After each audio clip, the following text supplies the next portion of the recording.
Welcome, folksy folks. Welcome to Fabric of Folklore. I am Vanessa Y. Rogers, your hostess. And in this podcast, we unravel the mysteries of folklore. This podcast is about discovering new and illuminating stories, folk tales, mythologies, but more importantly, understanding where and how they came about.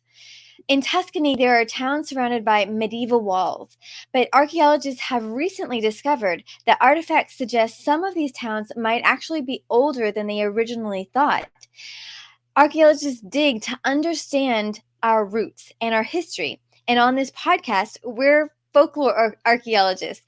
We're attempting to understand our stories and our ancestor stories because having that knowledge helps to give us strength. It helps to connect us to one another, connect us to our past, and bind us in our humanity.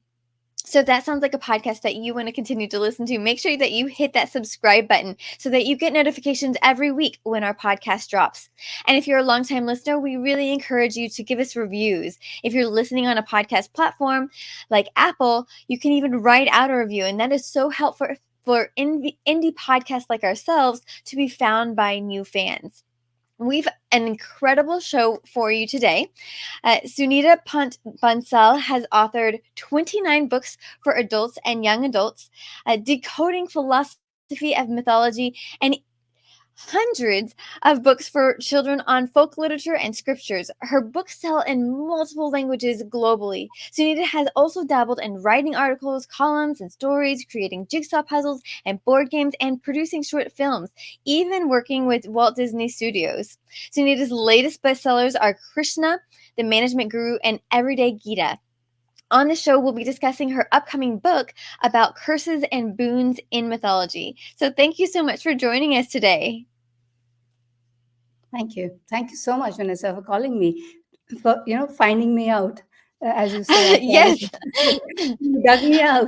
You dug me I out. was You went digging, and here I I come was out. really inspired actually after the fairy tale flip episode where we talked about the flowering tree, which we were just discussing before we started recording on the show, because we haven't had enough guests from India. We've had one guest from India, and that was a really fantastic episode. But it's such a rich culture, and it's so diverse, and so I was really inspired to find someone from your country.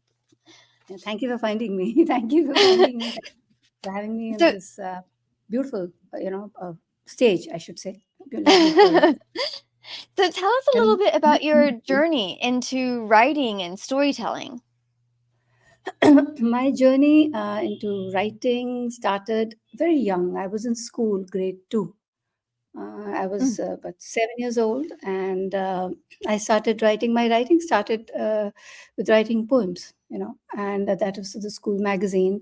And then it kind of continued, we had very encouraging teachers, our English teachers, and they would actually encourage us, and they would give us extra marks for writing poems. So it was used to be that if you were writing, an essay or a composition, then the choice would be that if anyone who writes a poem would get 2 marks extra. So that was quite an incentive. So yeah, so I started writing, by writing poems in school, and then it was till about say till school, and after that there was a kind of longish gap. And I resumed writing at the age of 20 years, and that's when I started writing articles and columns, and did interviews and so on. And that was uh, on health. Generally the topics used to be wellness, health of you can say mental health, physical health, and so on. Mm-hmm. And but storytelling, the second part of your question is writing and storytelling. I actually started when I was about 28 years old, and it continues till now. So that storytelling hasn't stopped. The other things I'm not doing very much now, the articles and columns, but yeah, storytelling continues. And India being a land of storytellers, I think all of us have the storytelling gene in us. We Yeah. all Indians do, I think. So yeah. So were you writing for like your college newspaper? Uh, Not in college, because college was all studies, and when not studies, fun. And I was studying nutrition, so it was more of studies, because there's a lot of science and a lot of chemistry and a lot of kind of study stuff that we had to do. So whatever little time, we would prefer going out for fun, generally Uh-huh. watching movies and stuff. So no, but in school, I started a little newspaper. Me and a friend of mine, the two of us, we started a little rag, you can call it at that time. It used to be cyclo styled, and we would just put news items like the school trips that go. So we Mhm. would just kind of do a little bit of reporting there. So that was a little kind of newspaper, you can say, in school. But I mean, my actual starting, the actual newspaper writing started when I was about 23, because while I was writing articles and stuff, then I got this offer from the Times of India, the largest newspaper of our country, and that's when my editing also started, and that was the time I was kind of doing a little bit of. I mean, you know how newspapers are, but ours was, a kind of a news magazine, a weekend news magazine. So there was, yeah, lots of writing and editing happening, but that was articles and columns and interviews and that kind of writing. And you know so that's when newspaper came into my life, at the age of about 23. Yeah. And then when did your love of mythology come about? uh, that also started young, but let me tell you why I started writing, because that's Okay. something, that's I started writing at the age of 20. Why? To earn pocket money. Because the main aim of my writing was that it came easy to me, and it got me pocket money, the regular articles that I would submit to different newspapers and magazines. So it was good. So pocket money, pin money, whatever you may call it. So that was the Mhm. reason I started writing, and it kind of became my vocation later on. It's my passion in any case. Now, mythology, when you say, mythology, again, started very early, because my grandma, was the one who would talk about mythology all the time. Like, it would be like she would bring up these stories uh, at the top of the hat, literally. So, and she had this altar where she had all the gods and goddesses, all, and she would get up in the morning and would bathe them and so on. So then I would sit with her and ask questions, and that's when she would tell me stories. Mm. So it was like, and I lost her early. I was young, very young when I lost her, but all the memories that I have of her are still very fresh, and they're all full of stories and the experiences. And so that's the germ of mythology, that entered my system, and then kind of later on bloomed, and Mhm. been kind of into mythology now for a very long time, like maybe 30 years. So, did you author any books about wellness? Because that was what you said you Oh, originally yes. were studying, right? Yes, I did three books on wellness. One is diet and disease, one is healing power of foods, and the third one is cholesterol busting diet. And they did very well. They're still selling. They're Mm. still out. And I believe there is an Ayurvedic, university in somewhere in Netherlands, and they have, I think, prescribed, one of my books, Diet and Disease, I think. So yeah, so I mean, and those books are also going in multiple languages, and they're still there. They're very much there. Though I don't really look at them anymore, because I'm so engrossed in mythology now that I don't really find out. But I do get, off and on, I get, a ping on Instagram, telling me that, they've read the book, or, like I got a, ping from a lady who said that she had translated one of my books in Farsi language, one of my these Wow. wellness books. So, yeah, so that was very nice. So yeah, the lovely moments in, in the life of a writer, I guess. Absolutely. So, what was your Yeah. first foray into mythology books? What was your first book that you wrote? Ah, you see, first book in mythology was hardcore mythology, because you see, it's there's a lot of overlapping. Okay, now we have mythology, and we have in our country mythology is very strong, and Mm-hmm. it's kind of at times it mingles with folk tales. We have a lot of folk literature, folklore, Mm-hmm. and it's kind of, keeps overlapping every now and Mm-hmm. then.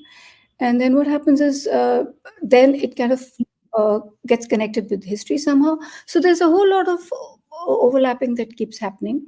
So at Mm-hmm. the age of 20 years, when I started my storytelling thing, at that point of time I was more focused on doing folk tales for children, and bringing them out, and kind of making them reach children. Because what happens is that, and I in our country, yeah, yeah, it probably happens in every country, that a lot of western literature comes in, and the traditional old the old traditional folklore and that kind of literature kind of gets overshadowed by Mm-hmm. a flood of western literature that kind of just literally floods. It's a deluge.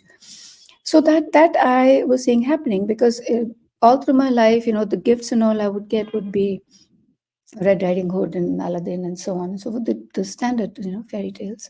And I saw the same thing happening all around me, and that's when I felt that what is happening to our stories, and they also have adventures, Mm-hmm. they also have, you know, great, we have, brave warriors, even brave princesses, and so on. So what happens to them? So I started digging out the folk tales at that time, and started retelling them for children in simpler language, with Mm-hmm. removing the gore. That was my thing with the story last time you guys were just discussing. So I preferred not to bring in the gore, and I would kind of tone it down. The idea was to talk about punishment. It needn't be gory. So, so I kind of started doing that in terms of mythology. And Mm-hmm. eventually, of course, I went on to hardcore mythology, and the first book that I wrote was Ramayana, which is a very our favorite, one of our favorite epics in our country, the story of Mm-hmm. Ram. So that I did 4-year-olds. And again, the reason was that I felt that why is a 4-year-old child in our country reading Jack and the Beanstalk, or all of these kind of stories, when we have enough of our own. You know? Mm-hmm. So for 4 year olds, I developed Ramayana, and it was quite a challenge because it's a huge epic. The story is very long, and to break it down for a small child, with that kind of attention span, was challenging.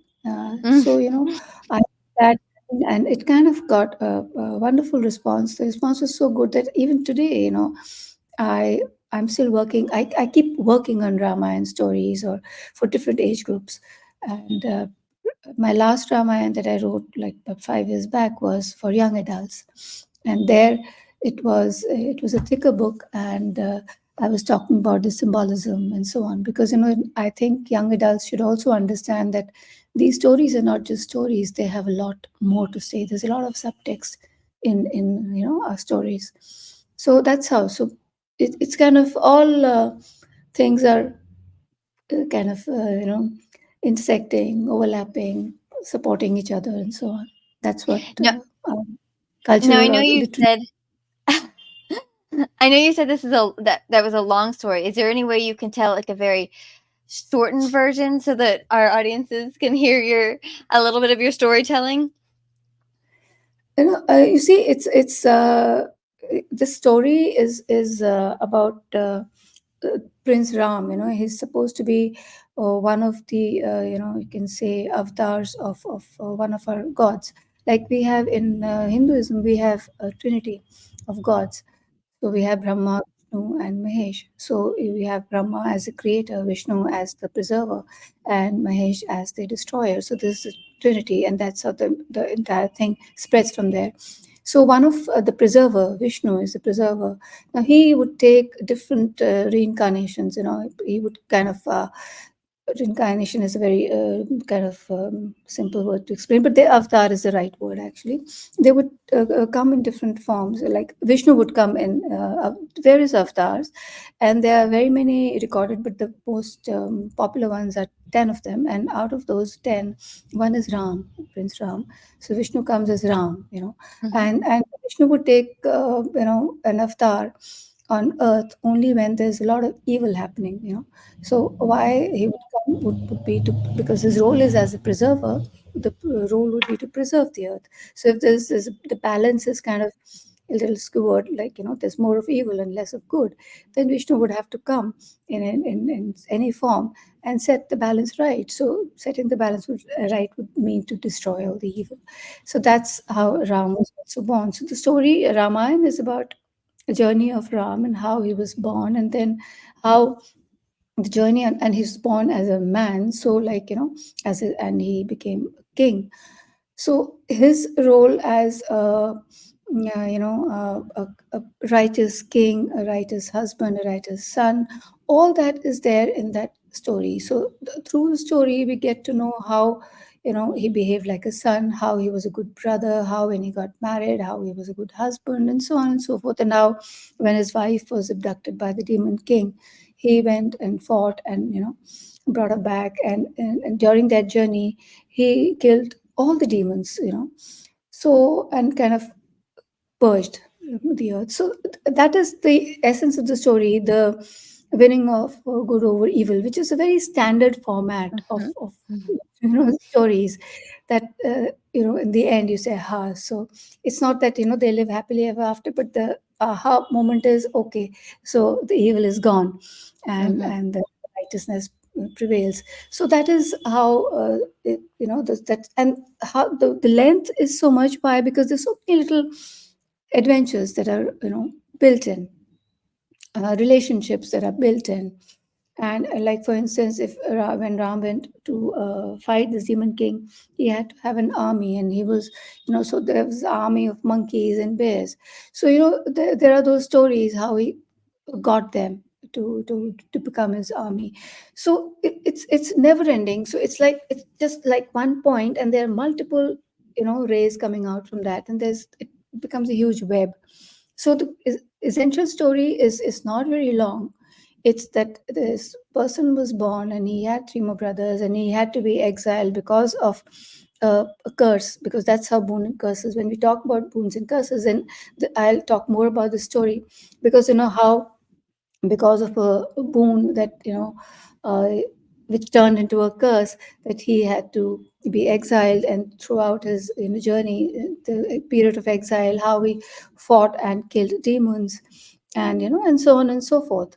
So that is how the whole story is. So there's a lot of adventure. There are lots of stories about characters who were helped by Ram, and and of course the internal politics of their family, the stepmother, the mother, the stepmothers, the stepbrothers, and of course uh, all that. So there is this politics, internal politics, family politics, and there is this a person who's kind of faces everything very bravely, and so there is this person who's the hero. He's a real hero.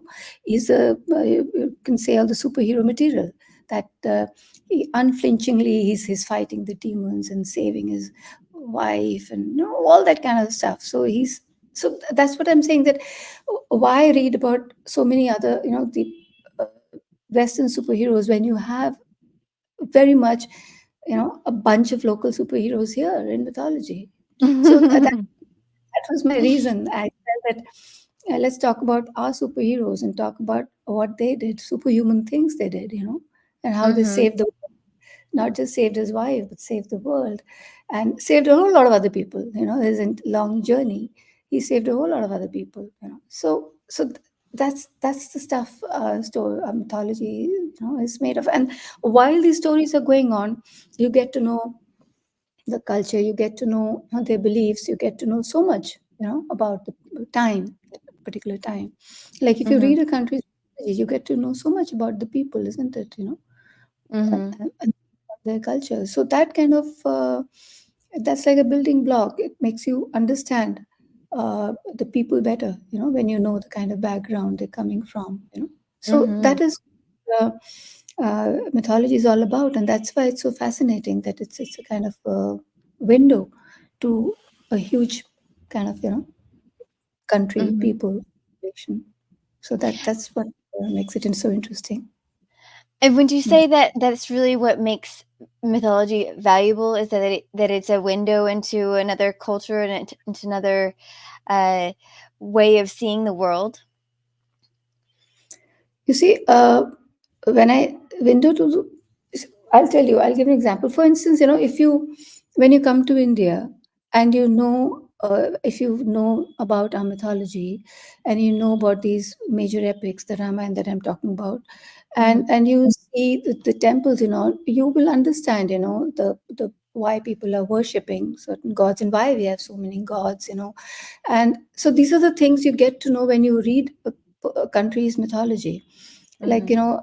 you go to Greece, you'd like to, read about them, isn't it? I mean, not just Mhm. places to visit on a Mhm. weekend, like that. Not like that, but you would like to know about, the ruins when you see where they came from, what is the story, behind those ruins.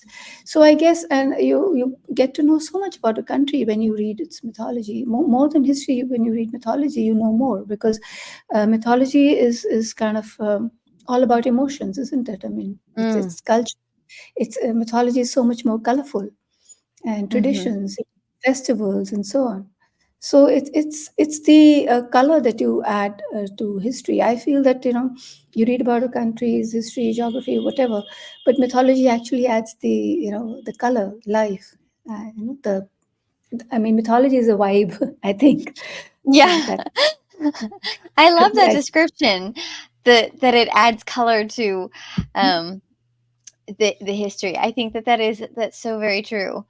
And yeah, and I it's all and about emotions. It's all about emotions, isn't it? I mean, yeah. look at the wars in the world. They're religious wars. I mean, they all weren't they all emotional? And they were not Mhm. logical at all, isn't it? I mean, Mhm. it's all about emotion. Religion is all about emotion, isn't it? So mythology essentially is a very emotional area. You Mhm. use the emotions of a particular time. Mhm. So I think that's what is so fascinating. Do you have a favorite book that you've written or one that like you keep coming back to uh, favorites. or a series maybe like you had like a It's not. It's like, there are very many books that I the Ramayana that I told you, that I wrote for 4 years old. I would say that in a way it became my favorite because there were certain things that uh, that were challenging. Like, for instance, uh, there was this. Lots of people, even as a child, I would ask, because there's a part in the story where when Sita, Ram's wife, she is kind of everything is like, it's towards the end of the story where she has been rescued and she's back home and she's in the palace and all that kind of stuff, and in fact she's pregnant also. So it's all good and everything. And then one fine day, Ram gets to hear some local gossip, about somebody, was talking about somebody was kind of, reprimanding his wife and saying that, if you behave like this, I'm not going to take you back, just like Ram did.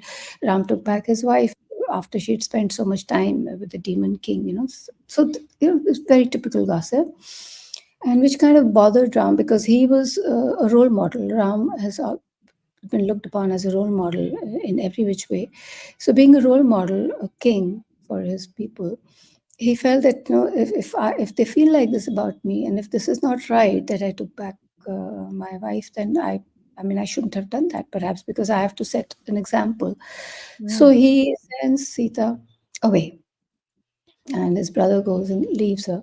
Now this is a problem that people face, children face, people who don't understand Ramayana face, that they ask this question, when he was such a great guy, he was so good and all that. I mean, why was he not fair to his wife?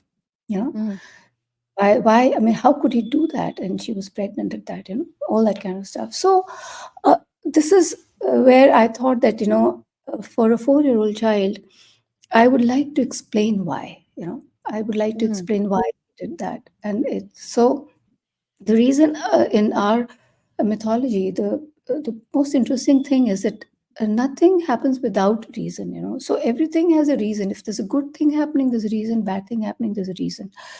So this time, the reason was that in Vishnu, Ram is an avatar of Vishnu, as I said before. Now, Vishnu at some point of time was fighting. In heaven there was always this fight with gods and demons, stuff like that.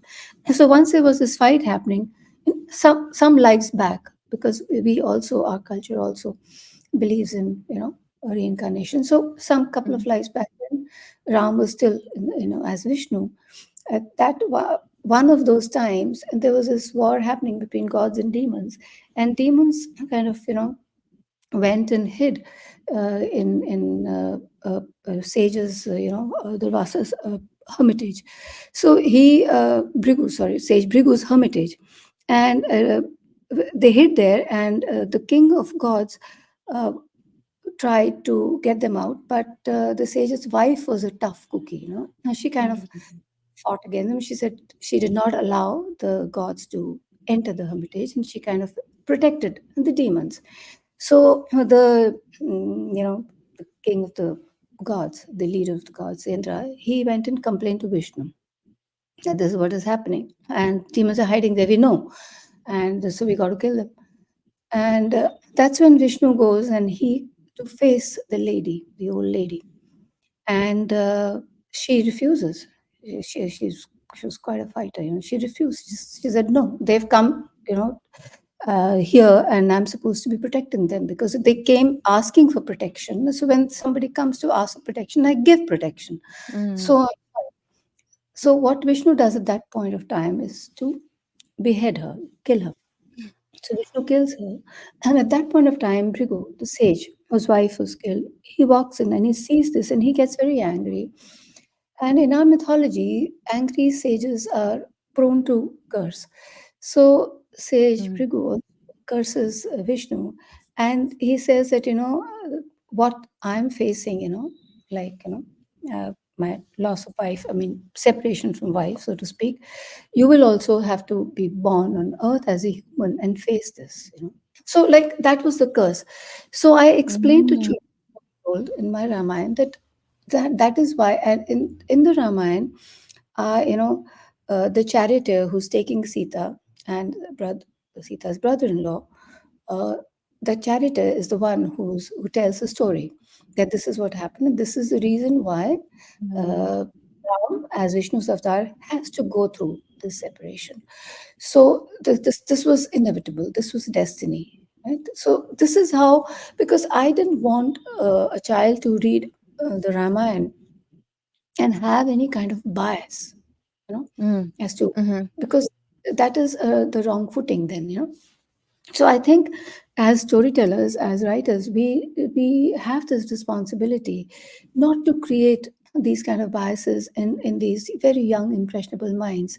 And when we talk of, that's why I have reservation talking about blood and gore. Why? Because I feel that when we are trying to say that so and so was punished, do we need to be so kind of explicit about how the punishment was? The idea was mhm, that you have to explain that, okay, this deed was punished, isn't it? mhm. So you can actually couch it. You don't have to go into the the bloody details. So so I feel, so that was quite a challenge. That kind of made it one of my really kind of favorite books, which is very close to my heart. And the other, I mean, I've got lots of favorites. I mean, Krishna, the management guru, and Everyday Gita is doing so well. I'm so happy. I'm so grateful that it's doing so well. But there's another book that I wrote, which is on so very very popular folklore. It is on folklore, which is I mean the name of my book is The Return of Vikram and Vetal, And this is Mhm. about King Vikram, and Betal is the ghost, Mhm. he's a spirit. So the original story talks about this king who takes this uh, body, a dead body, and he's kind of walking with it, and the ghost from the body speaks up and tells this king certain stories, and he says that you have to tell me why this happened, and give, and he would kind of end the story with a kind of a question, a puzzle that the king had to answer. And if he would answer, then the ghost would go back to where he had come from, and then this would go on and on and on. So there were like 25 such stories in that old, you can say, an old folk literature. It is Pitalpachisi, we call it here, and or 25 tales of sprite, lots of names. But Mhm. so that was one story that had always affected me, because I felt that it talked about human relationships. It talked Mhm. about the confusion of good and bad, and like what is good for somebody may not be good for the other person. So the justice, what justice meant, that when somebody kills somebody, say in self defense, so then what happens to the family of the person who's dead. They would say that that was wrong, that they killed this member of our family, but the person who had to protect herself or himself, you know for that person, that was the right thing to do. So there's this kind of confusion in terms of what is real justice, because justice at the end of the day is perception at a particular point, isn't it? Where you're standing, your perception is at that point of time justice to you, isn't it? I mean, that's how the judgments are passed. They look at any case in so many different ways to figure out why this particular crime happened. And criminal is not born criminal. Criminal becomes a criminal because of circumstances. So like there's a whole lot of story behind it. So I wanted to take this particular idea and create a book to explain this philosophy that justice is not black and white, and it's a lot of gray areas, and it depends on your perception and so on. So what I did was, I didn't take the original stories, because they, I felt, were kind of boring. And because they were like human stories, king, whatever. And I mean, those emotions, the humans remain the same through millennia. The emotions remain the same, the relationships remain the same, but that every the readership changes. The idea of reading a book changes. For instance, now people would want something which has a lot of uh, what should I say, I mean, but what we say is, okay, the loose translation would be spice. So Oh. you need to spice up the stories to make them more interesting and readable, because Mhm. you're writing a book not just for yourself, for the readers, for people to read. So I decided that I'll use the basic theme and create a fiction around it. So what I did was, I took up a lot of crimes, real crimes, and I Mhm. dug it, and I discovered that you can find these interesting criminal cases, bizarre criminal cases, where the justice, the verdict was extremely bizarre and kind of unusual, and you can find them all across the globe. So I picked Mhm. up cases from India, from different parts of the country, and these cases, real cases with real verdicts, and but those verdicts are very unusual, very bizarre. So I took them and created a story where I created a judge who's going to be judging them, and this ghost who comes and who's giving the cases to this guy. So while he's solving these cases and reaching his verdicts, he's also traveling inwards. He's unraveling his own issues of life, Mhm. relationship issues, because all the cases were based on relationships, because crime happens because of emotions, Mhm. and uh, obviously emotions are heightened when there's a relationship in the picture. So these crimes were like, two brothers killing each other, or a husband killing wife, or wife killing husband, and so on, these kind of crimes.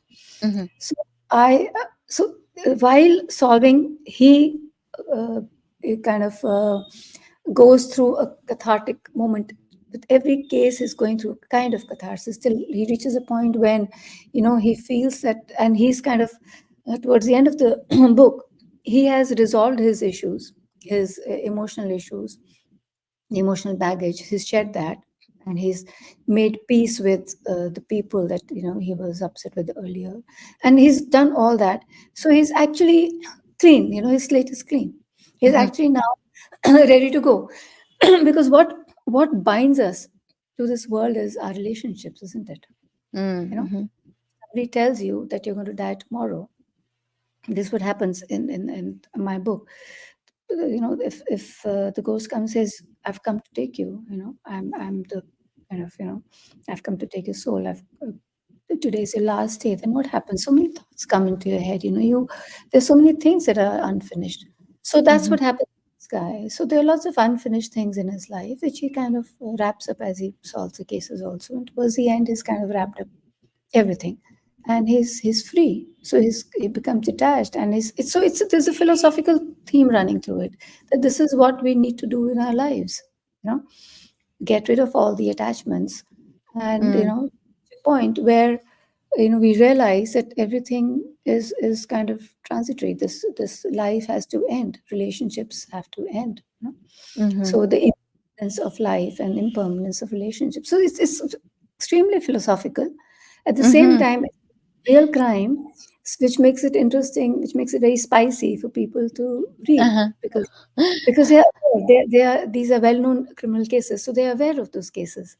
So that is how I kind of bring in um, the ancient wisdom, as I call it, to Mhm. kind of retelling of folklore, retelling of mythology. Yeah, so that also Yeah. is, yeah. So that's my favorite book, as I can say, the latest favorite. Well, we'll definitely link all the books that you're specifically talking about in our show notes so that anyone in the audience who's interested in reading these books can easily find them, because you have so many, it's hard to peruse through all of them. So Yeah.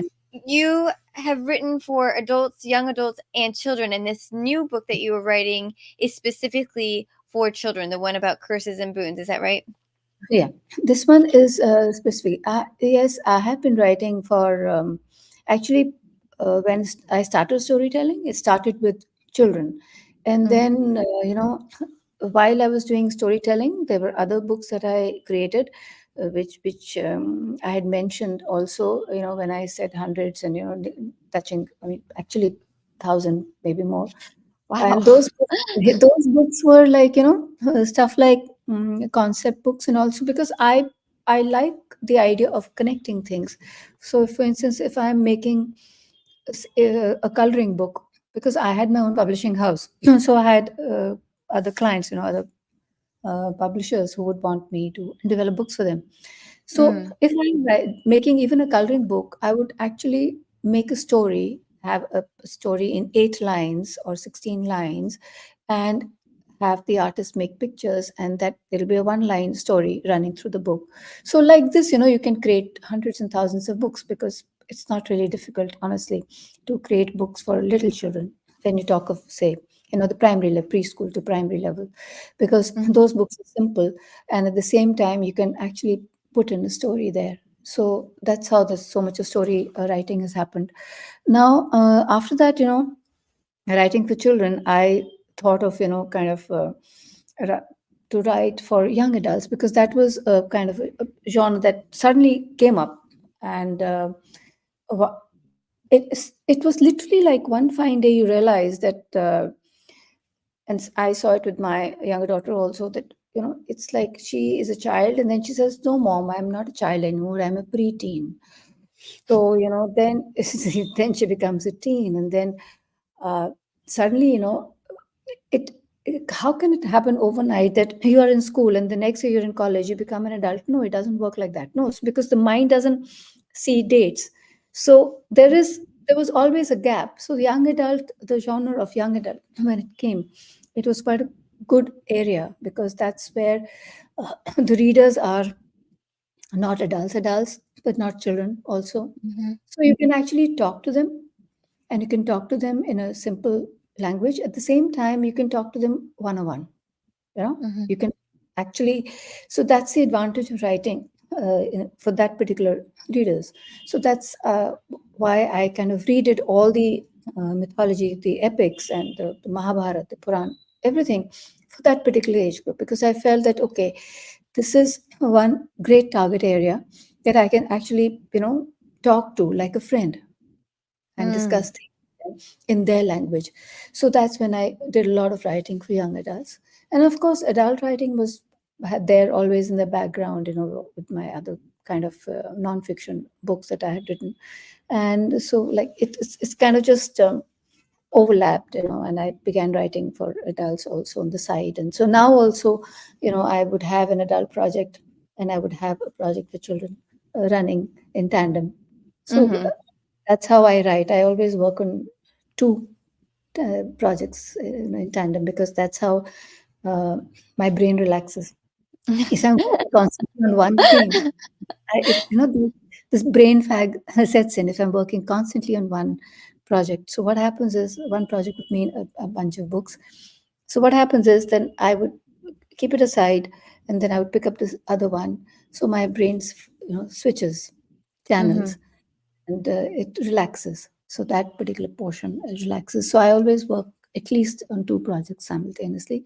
So yes, so one of them is about curses and boons, and this is for children, because our mythology, and I'm sure mythology all across, is full of these boons and curses. Now, uh, for us, boons and curses probably have a slightly different meaning. And in other stories that one reads, fairy tales, especially fairy tales are full of them. You Mhm. read about the witches and sorcerers, and it's basically magic when you read about boons and curses. Mhm. But in Hindu mythology, it is not so. In Mm. Hindu mythology, it's based on lots of things, like and the fun thing is that anybody can curse anybody. That's so, and gods also get cursed. So it's not Right. yeah, so it's not limited to particular uh, kind of type of people, but it happens all through. So what happens is, you please somebody, they'll bless you by way of giving you a boon that you can cash later. So it's like that. Or if you have done something wrong, and this person gets very angry and he has the power to curse you, then he will curse you. So which can happen immediately, or it can again happen later.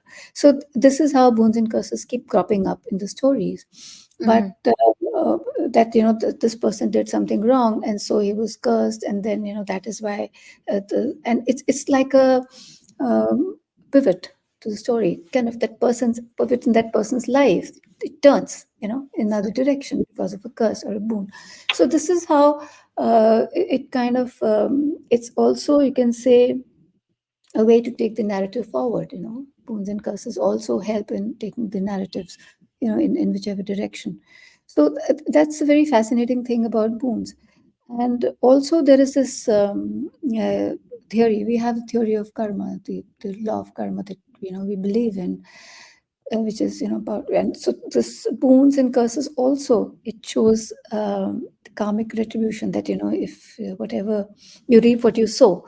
So if you've done something wrong, the result is will bound to be bad for you at some point of time in life or the other. It may not be immediately, it could be later. I mean, I'm talking of life now. So what happens is, through the stories you get to see that this is what happens when you do this. This is the result. So if you do good, the result is good. If you do bad, the result is going to be bad. So through the stories, that is what we learn. We teach through stories that this is what Mhm. happens. So you'd better be careful. What exactly do you want to do? You want to do good things, okay, then good will happen. If you want to do bad things, or if something bad happens by you, inadvertently, then you're bound to suffer the consequence. And that consequence may come today, may come later, may come in your next life, perhaps. So all these things are there, which are shown in Hindu mythology. And so it's kind of very interesting vehicle to teach this to, Mhm. very nice, friendly, colorful manner to people, about actions having consequences. So that is essentially what we keep, getting at the end of the story. Mm-hmm. So that's what, I feel that, we learn from any mythology, more so from Hindu, because we firmly believe in the law of karma, and the concept of reincarnation. So But I in your notes when I was reading over the boons and curses, one of the things that you pointed out is that it's not always a curse doesn't always end in a bad result, and a boon doesn't always end in a good result. Like they're not as black and white as you were saying, right? Is that one of the main themes of your book? yes, it is the main thing of boons and curses per se. Now, for instance, to explain this, we will go back to Ramayana. Now, what happens in Ramayana, as I say, it's not black and white. It doesn't seem black and white. Now, in Ramayana, what happens is the story goes that Dashrath, the king of Ayodhya, Ram's father, now he didn't have any uh, he didn't have any heirs to the throne. Because and he was getting older, and he had wives, but he didn't have sons. Now, the sons are supposed to be the ones inheriting the throne. So he was kind of, you would say, uh, I wouldn't say depressed really, but disappointed with life. And generally, he would go for hunting and so on. And what else could he do? I mean, kings, that's their favorite pastime. If generally hunting is one of the favorite sports of kings. So he goes hunting one day, and now he had this power to listen to a sound and shoot. He was a good archer, Dashrath. So he had this, talent, you should say, that he could listen to a sound and he would know where the sound is coming from and shoot, and that would kill the animal. Now, that he was as accurate as that. So he goes to this forest and he hears a sound and he shoots, and but the sound after that was different from what he was expecting. He expected an animal to be a boar kind of an animal, maybe killed, but it was kind of human kind of sound. So he rushes to see and he finds that he had shot a young guy, a young boy. And he's obviously he's sorry for that, and so he kind of uh, says sorry to him and says, I'm really sorry, but this was a mistake. It was an honest mistake. I heard this, and this is what happened. And he says, no, don't. The guy who's dying, he says that don't say sorry to me because I'm dying, but you go and say sorry to my parents because I was the only child and my parents are blind, and I was taking them for a pilgrimage and I was their only child, only son. So if you have to say sorry, go say sorry to them. And so Dashrath goes and says sorry to the old blind parents of this boy. And the blind parents, first they think that their son has come, but then they get to know it's the king. And then when he says that, I shot and killed your son by mistake. So Mm-hmm. obviously they can imagine their reaction. They were just not happy. They were very angry, and that was the time they curse him and they say that, you don't understand, you cannot understand what a parent, a father feels when he's separated from his son, and you will go through this agony of separation from his son. This agonizing moment that I'm going through, that we are going through, you will also go through the same. So that was the curse. So Dashrath, of course, he feels bad, and the parents, they ask to be, I mean, the rest of the story is immaterial, so I'll not go into that. But Dashrath, he's obviously very unhappy getting this curse. So when he comes home, after some time, he realizes for the curse to come true, he has to have children. He has to have sons. So that's what gives him an idea to turn the things around. And then he consults his astrologers and, Brahmins and so on. And they conduct a kind of a sacrifice, a fire sacrifice, Mm-hmm. and to ask for son, to get this blessing for having a son. And he's blessed with 4 sons. Now, you see, now this he was cursed, and he kind of flips it.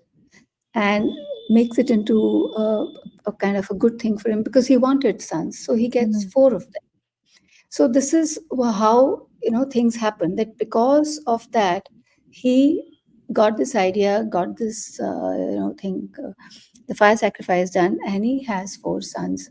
And then again, in the same story, now that he has four sons, he's happy that he has heir to his throne. Now another thing happens. Now, once upon a time, ages back, his youngest wife had helped him in a war. He was hurt, he was injured, and she had looked after him, and so he had been very kind of pleased with that. And in gratitude, he grants her a boon and says that okay, I give you a boon, and you can take it whenever. You can ask for whatever you want, and I'll give it to you. Mhm. Promise.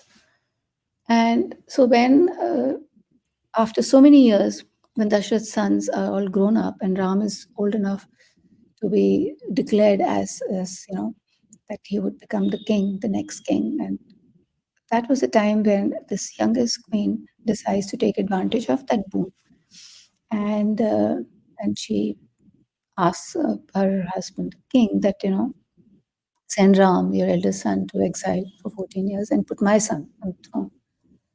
So she takes advantage of that boon, and Dashrath has to do it because that's the boon. He had promised Mhm. he has to do it. So he sends his son to exile, and that's when that curse comes true. That Mhm. son's curse that you will suffer. So Dashrath suffers the pangs, the pain and the pangs of separation from his son to such an extent that he dies. Mhm. So Ram, of course, his journey is there and he comes back and he becomes king. That's another matter. But Dasha dies. So that curse comes true of that old Mhm. man. So you see how the curses and the boons and they are interlinked and they keep kind of Mhm. taking forward. So Mhm. it's always that when you look at a curse, you say, oh my God, this is a curse, this is bad. No, it can actually Mhm. lead to something good, right? Mhm. Same thing you can say that, his wife's boon, not, I mean, maybe great for her, but it turned out to be bad for the husband and for the son. So this is Mhm. what I meant when I said that it's not so clear that boon is good and curse is bad. They can keep flipping and they can keep kind of, they just, as I say, they shape the narrative. They take the story forward, and Mhm. they, in that sense, and they also keep telling you about the karmic retribution. So Dashath did kill a boy, you know, and Mhm. the parents were in pain. Now if he suffered that, that was his, way of paying back the debt that he had, Mhm. So that is how the whole thing works. So karmic Yeah. retribution. So that's how the whole thing works, and that's why it's so beautiful. That every time you Mhm. read a story, this is what you get out of it. Mhm. So, in one of the articles that you sent me to read, one of the ladies, I believe it was lady, said that there's a diversity of views among Hindu traditions regarding the application and mode of operation of the karmic law. Um, what diversity in No, application or in you see, viewpoints do you see? no, you see, again, it's that person who wrote that, it's their view, but Hmm. the only diversity that you see in our culture, in our, if you talk about even our religion, Hinduism, is the multiple gods and goddesses that we have, and the different rituals that we have across the country, uh, uh, across the country, from north to south, east to west. You find diverse ways of praying, the different kinds of temples, the Mhm. gods, the festivals, the phenomenal diversity is there. Mm. But as far as the karmic law is concerned, that it is there. It runs in the background. So it doesn't matter who the god and the deity in the temple is. Mhm. It really doesn't matter. In our heads, in the Indian head, I would say, we know. We we know about karmic retribution. We know about reincarnation. We Mhm. so why when a person goes to a temple, they would be uh, praying for, say, why would a person go? Either they would be going to ask for something, they want something. That means they're essentially asking for a boon, isn't it? Or Mhm. if they go, they would want to probably get rid of their disease or something. They're very sick, they're dying, these are the reasons why people would go to a temple. And Mhm. then there would be people who are going to thank their deity for whatever good has happened. They go for that reason. So essentially, these are the reasons why people are going. So when people are asking for something, good, say a job or money or whatever, uh, we also know in our hearts that it'll come to us if we deserve it. It'll come to us, if we've done something good. So the way people talk also would be that, if you get, say, a lottery, then the most likely comment would be that you must have done something good in your past, Mhm. or so it is not that that is something immediate, but the reason you're blessed is because of something good that you would have done, Mhm. or if a person gets a terminal disease, then they wonder, what could have I done so terrible in my past that I'm getting this disease, that I'm dying? So everything is related to a karma. Mhm. It doesn't matter which god a person is praying to, which temple a person is going to. At the end of the day, you know, Indians in totality, we believe in the karmic theory. We believe in our karma. We believe that, Mhm. as you sow, so shall you reap. That is what Mhm. we believe is. So, all the diversity aside, this is the unifying factor. This is the unifying thread that binds us together. Mm. So, that And is what so it you said that there are different categories in the boons and curses. What categories do they fall in? uh, it's like categories would mean that kinds. Okay, kinds. Like, for instance, I told you that about Dasharath's boon. Now, Dasharath gave a boon to his wife, right? Mhm. Ram. He gave a boon. His wife saved him or helped him or looked after him, and he was pleased, and he gave. That was a gift to him. What did it result in? She asked him for, something that made him die. So the boon that he gave to his wife killed him. So Mhm. their boon would result in death. You see, Mhm. these are the ways, you can say that you can categorize boons.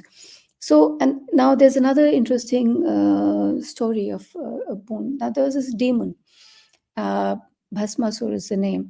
Now this demon, he was blessed by one of the gods of Trinity, Shiva, that he would be, he could, the demon could kill anyone by just placing his hand on somebody's head. That person would turn into ashes. So that was the uh, crazy boon that was given to this demon. Mhm. And so the demon was obviously very happy. He went around, kind of burning people down to ashes by his hand. And he became very powerful because anybody who would kind of make him angry, he would just put his hand on top, and then the person would be burned to ashes and so on. So now what happened was, now this demon tries to do the same with Shiv. The guy, I mean, the god who's given him the boon. Now, this Bhasmasur becomes so arrogant that he goes and he tries to put his hand on Shiva. Now, obviously, Shiva would have died, would have been burnt to ashes. But at that point, a preserver god, Vishnu, he comes to help. Now, he sees this happening, so he rushes to help. And he, at that point of time, he takes a role of a seductress, Mohini. He becomes, a seductress called Mohini. And the moment this Mohini goes to Bhasmasur, the demon, he loses interest in Shiva because he's obviously seduced by this beautiful woman who comes, kind of dancing to him, and he says to her that I want to marry you. So Mohini says that, yeah, sure, we can get married, but first you kind of match me in my dance moves. And she starts dancing, and Bhasmasur say, yeah, sure. So he kind of matches, his her dancing steps, and they're dancing, and it goes on for a while, for quite some time. And Shiv is there now; he's away, he's safe. Now the idea was that Bhasmasur has to be killed, before he goes around killing more people. So Mohini is dancing, and while she's dancing, and Bhasmasur is imitating, copying her steps. What she does is, in one of the dance moves, she puts her hand on her head. She places her hand on her head, and Mhm. Bhasmasur foolishly does the same, and he himself he gets killed. He's now burned to ashes. So this was this boon that results in his own death eventually. So these are the kinds of things that I mean that boons and curses, either which way, as I keep saying, they're the kind of boons and curses can be probably divided in these kind of categories. And Mhm. now, as I told you about Dashrath in Ramayana, and that there his curse turned into he converted his curse into a boon by getting his sons, right? By Mhm. doing that fire sacrifice, and sons are born. So there the curse leads to a boon. So Mhm. like this, it happens. Then I talked about gods getting cursed. So that is another category where, as I told you, that in Bhrigu's ashram, Vishnu was cursed by that sage Bhrigu, and then he's born as Ram. So that's when a god is cursed, and then gods are cursed many times. In fact, there's this great Mahabharat war. Yeah, because you see, the idea is to show that even gods go through the same thing. Mm. So Mhm. you see, the consequence, the action giving rise to a consequence is something that happens with gods too. So nobody is Mhm. that is what mythology is teaching us. Like for instance, even in the Great War of Mahabharat, you know, uh, the lady who loses her 100 sons in this war, she curses Krishna, God who's supposed to be the main, you can say, the hero of that particular epic. She curses him that that your entire my clan, my sons are dead, the clan is dead. So there will come a time that your entire clan will be wiped out. As today mine has been wiped out on the battlefield, yours also will happen. So Krishna, who's a god at that point of time, he gets this curse, and 36 years later, the curse comes true, and his entire clan, all his the whole cousins and all the relatives, everybody, they all die fighting with each other because of Mhm. that's another story. So like this, the gods getting cursed and all that. Now there was this uh, cursing your own family. That's another form of curse. Now, Mhm. there's a story there when there is a sage who curses his own son-in-law, because this son-in-law was king Yayati, and he had two wives. One of them was the sage's daughter, and the other wife is actually the maid of the queen, uh, you know, Mhm. his wife's maid. So the king, quietly on the sly marries this woman and produces children. So when his father-in-law gets to know that my son-in-law has married the maid also and has had children also, he gets very upset. So he curses his son-in-law to lose his youth, to suddenly become old. So it was like 1 minute in the blink of the eye, the king becomes old, and which Mhm. is so he's again cursing his son-in-law. So there have been curses in family where family members are cursed. So like this, there are all kinds of categories, and of course, Mhm. Ayati, he manages to share his one of his sons. Agrees to share his youth with his father and so on. So you see, there's stories within stories. I mean, the Mhm. tapestry of our mythology is so rich and so vast that stories don't seem to end. If I Yeah. mention if I mention one name, there'll be multiple stories attached to that name. I mean, no, Mhm. one person is in isolation. So if there is a character, he would have parents, there would be stories, siblings, their stories, you know. So it's really, really huge. So Mm-hmm. then there are conditional boons or curses.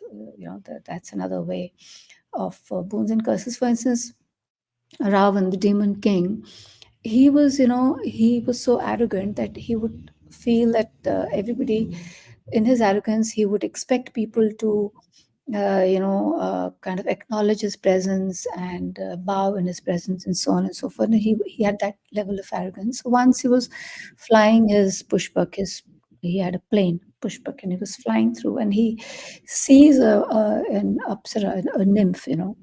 Uh, they are the seductresses in our mythology. He sees this beautiful woman, and he expects her to pay attention to him, and she doesn't. So he gets very upset. So he turns his plane around, and he grabs her. She's flying, and these apsaras would be flying. So he Mm-hmm. just grabs her and questions it, why, how come you didn't pay attention to me? Did you see me flying my plane pushback? And she says, I'm sorry, but I'm married. So he says that you can't be married. You're an apsara, you're supposed to be pleasing multiple men. You can't be married to one. And she says, no, I'm Mm-hmm. married to my nephew. you know and he says, that's bullshit, that's rubbish. And so there's a little kind of tussle, and she manages to escape, and she goes flying to her place and tells her husband that your uncle did this to me. So the husband comes, and he confronts his uncle Ravan, and he says, how dare you touch my wife? She might have been an upsetter, but she's my wife, and I'm your nephew. So how could you do that? But of course, Ravan, being arrogant, says that no apsaras can be anybody's wives. Their job is to entertain men and so on. So this guy, the nephew, he gets so angry that he curses his uncle, and he says it. Next time you try to kind of force your way on a woman, your head will burst into 1,000 pieces. you know so now that was the curse he had. Now this was conditional. you know if he does something, then he would be that curse will fructify. So that scared Ravan, that he wouldn't do that to any woman, and that curse helped Ram's wife when Ravan abducts Sita, and when he tries to force himself on her in his palace in Lanka. He wanted to do that, but he couldn't. So he kept on telling her, Mm-hmm. you come and you become my wife, and you'll be my chief queen, and this, that, and the other. And she would continue to say no, but he could not actually force his way on her because he was scared of the curse.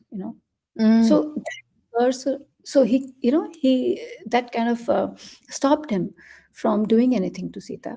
Now that was something that saved Sita, isn't it? So that curse on Ravan, which is a conditional curse, became a boon for Sita. It helped Sita, and it saved Mm-hmm. her from Ravan, because he had so many wives, and but he wanted Sita to be his chief queen in the palace, and he was trying to entice her in so many ways, but she just did not succumb. But he couldn't do a damn, because of the curse. So, so that's how there's so many curses that you know uh, that may be immediate, they may not be immediate, and or they may be conditional. Now there was another curse that turned into a boon for other people, and many times we've seen this in mythology. Now there Mm-hmm. were these two monkeys who were monkeys being monkeys, they were monkeying around, and there was this sage who was trying to pray, and the sage called Sutikshna, he had two stones, and he would kind of treat them as gods, and he would pray to them every morning and so on. But these two monkeys, would uh, quietly take away those stones and throw them in the lake. So this sage got very tired of this, thing happening on a daily basis, because then he would have to go into the lake and get those heavy stones out. So he decided to curse them, but he thought that what's the point of cursing these monkeys? So the curse that he gave to them was that anything that you throw on water now from henceforth, you know, would float. It will not sink. Okay, so every day the monkeys would continue taking the stones and throwing them into the lake, and the stones would say float, and the sage would bring them back, and it was that was what was happening. Now this particular curse helped; it turned into a boon very late, when while this they were preparing for this, in Ramayan, it is in Ramayan, these monkeys, they were part of Ram's army. Now while they were Mm, standing in the Indian border and looking at Lanka across the vast ocean, and they were wondering how to go there, to reach mm, that place to fight Ravan, who was staying in on that island. That's when these two monkeys helped, because they were the ones who created that floating bridge of rocks which connects India to Lanka, today Sri Lanka. So that floating bridge was made by, because they were cursed. So Ram said mhm, that Ram knew about the curse. He said, let these two monkeys build the bridge, because whatever they would throw, it would float, and it made a fantastic bridge, between countries. So that is how the curse becomes a boon. So it's like these are the various kinds of curses, and boons. yeah. That's so fascinating. It seems to happen a lot in the mythology stories where one curse is someone else's boon. Yes, yes, yes. Yeah, so it makes again, it adds spice to the stories, I guess. Yeah. And what would you feel like the children, since this is a book that is aimed at children, what do you feel like they can get from it, from from these stories, and um, from looking at boons and curses in particular? You see, it's what I said, that actions having consequences. This is because, you see, my work is about spiritual growth at all points of time, the spiritual evolution. But to children, you cannot explain this. So what you can explain to them is how any action has a consequence, and so that is the boons and curses are primarily telling you that, about the good Mm, act, consequence of a good action being a boon, and consequence of bad action being a curse.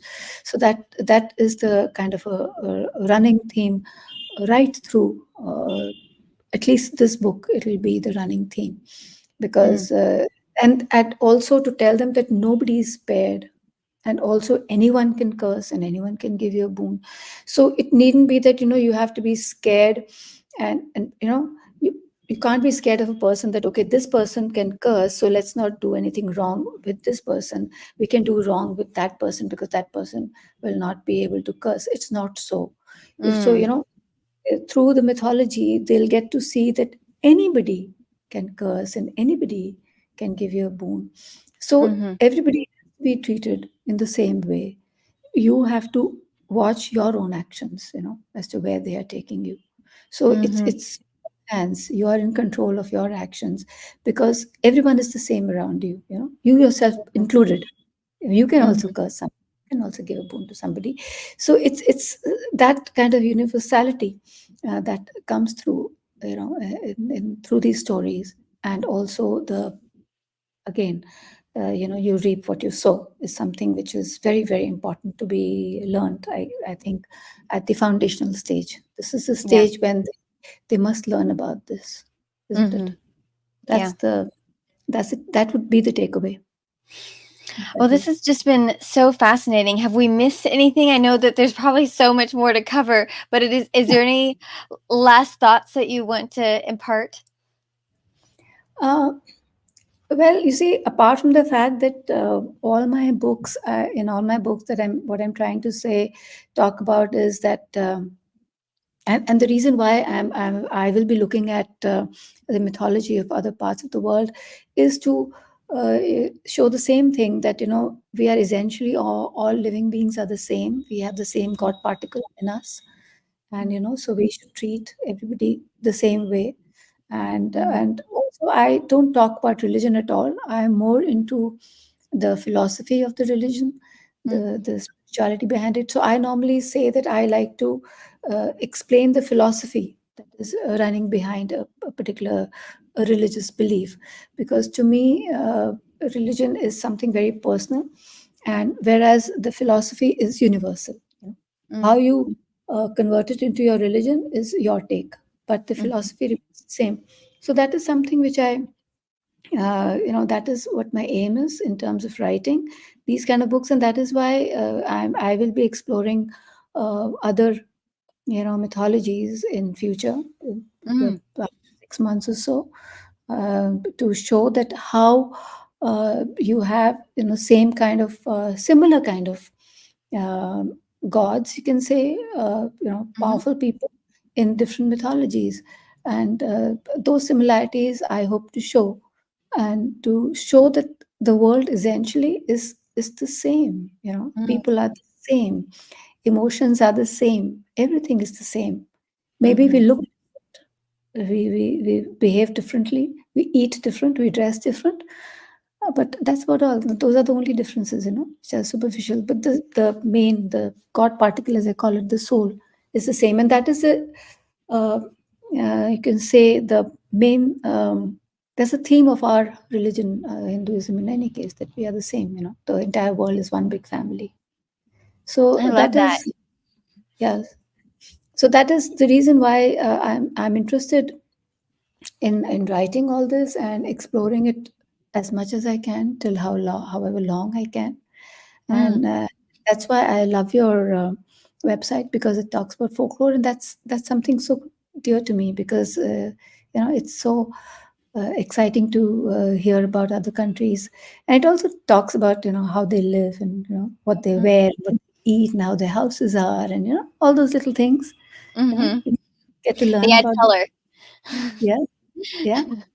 Exactly. And spice. Coming And from spice. India, yeah, from India, I would say spice also. So, Yes. yeah. And Well, music. Yeah.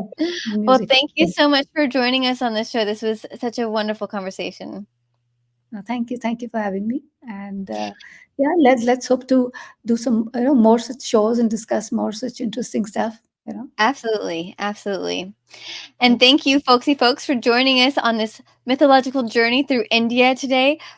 All of our show notes will be at our website, www.fabricoffolklore.com. And like I said before, we'll list um, several of the books that she mentioned in the show notes so that you, if you're interested in purchasing them, you can go directly to the source. And we want to hear what your thoughts are. Well, what did you think? Are you familiar with the thoughts of curses and boons not necessarily being straightforward? Have you had a curse that turned out to be better than you expected? Uh, we encourage you to encourage we encourage you to continue this conversation on our Facebook group. We have I pose questions and people can answer, and we love to hear from our audience. We're also on the other social medias. We're on Instagram and Twitter and YouTube. So make sure that you are following us wherever you are. And until next time, keep the folk alive. Thank you.